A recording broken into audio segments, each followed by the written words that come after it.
Meanwhile, the special advisor to the Oyo State Governor on Labour Affairs, Adebayo Titi Lula Sodo, has assured workers of government's commitment to their welfare.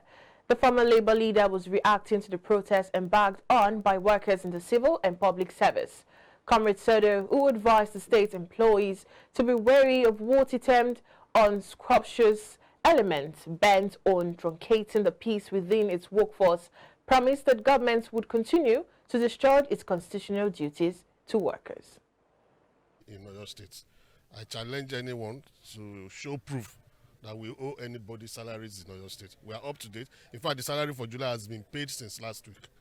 Now, second, of course, there was a time we were owing them deduction areas. We had 6, and 4 has been paid since last week. So I wonder why anybody will now go on the streets for something that you have already received.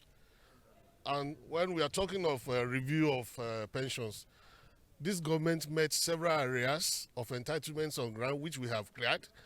Some people are claiming that someone reviewed pensions for them sometime. That person never paid. It's this government who came in and started paying the reviews they got then. And the government is not ready to do a review that it should not be able to meet. There was a negotiation on minimum wage in 2020, which was concluded in February, and the 2 months arrears were offset with the March salaries of 2020. And since that time, this government has never failed the 25th of the month payment of salaries to its staff. Even when everyone was at home for like 6 months due to COVID, the government continued to pay. We had governments that rescinded, that retracted on the agreement they had with Labour in view of COVID-19 challenges. This government did not do that. We paid.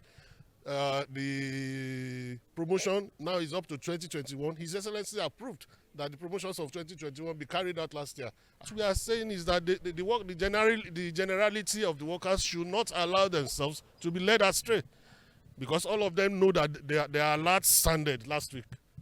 They all got their salaries last week. And when we are talking deductions, it is indeed we were in arrears of 6 months. In fact, we would have offset everything at the same time, but everybody had that there was 1.9 trillion to be divided among the 3 tiers of government. But lo and behold, eventually it was only 900 billion that was allocated, that was distributed.